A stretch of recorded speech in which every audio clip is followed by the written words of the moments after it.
Good morning. Today I want to read from 1 Peter chapter 1 verses 13 through 16.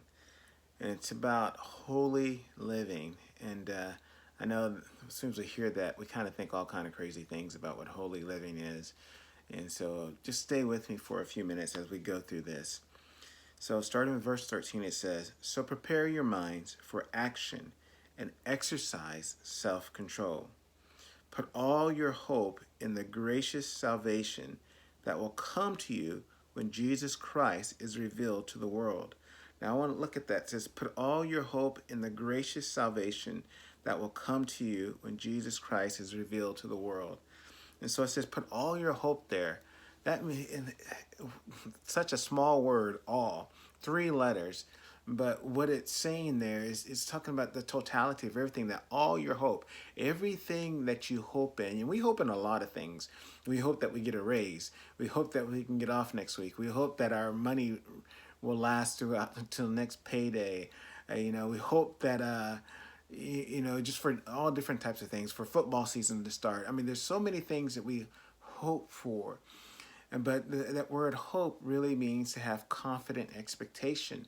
And it's something different, and it means to have such a trust that you will stake everything that you know and that you believe on what that person has said is going to come to pass.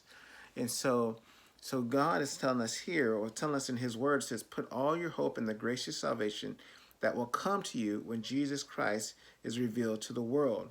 And so before that, it says, so prepare your minds for action and exercise self-control. So it's saying in there, saying, so prepare your mind to live for the things of God, to walk out God's promises, that whatever God's word says, just to live in it, just to say, this is what I'm going to go for, this is what I'm going to walk in, and no matter what other people are doing, no matter what others are saying, no matter what kind of crazy arguments come up against it, just set your mind on walking out God's word, because you have confidence that for the salvation that will come to you, or that the fullness of salvation that you will experience once we leave this earth, because you have trusted in God and you have lived your life for God.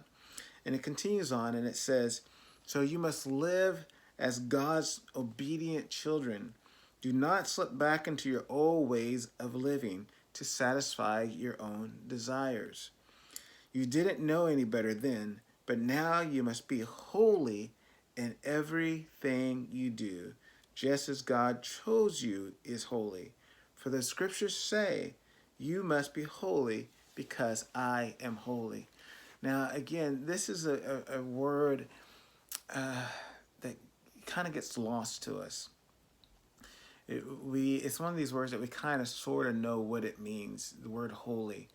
And I think I might have talked about this before to you all. This is one of my favorite words, and this is kind of like one of my fallback words, because that word holy means to be set apart for God's service. And so when it says, so be holy as I am holy, Jesus is, just like, well, Peter is actually writing this, but he's quoting what God is spoken to his people.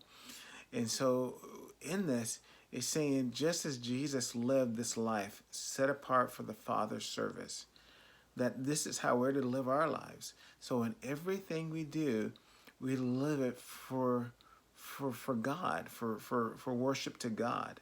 So the TV shows we watch, we watch in worship and service to God. So if we know that it doesn't glorify God, it's not about what our flesh desires, because our flesh is so deceptive, it's so deceiving.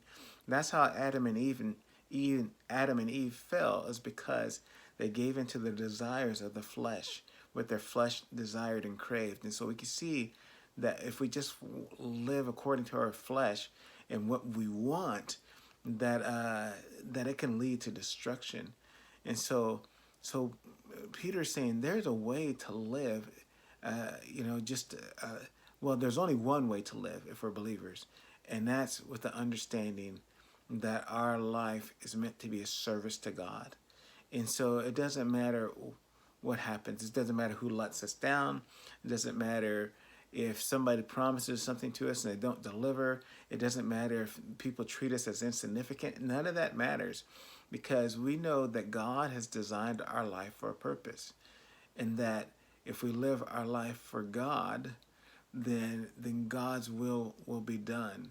I just heard something very interesting, a story this morning from my wife. Some friends of ours uh, revealed that the wife is going through cancer. Well, has stage 4 colon cancer, and she was really upset. And she said, what's the deal? We live healthy lives. We eat healthy food and everything. And so how do I have stage 4 cancer?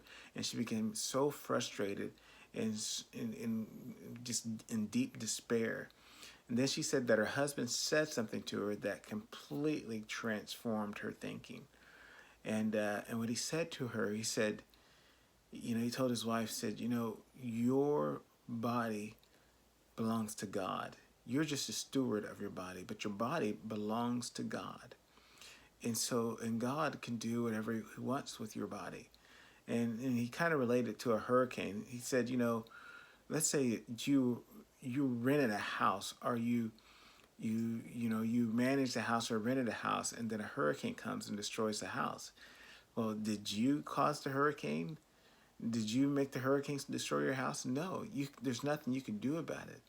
But as a manager or of that place, it then becomes your responsibility afterwards for cleanup.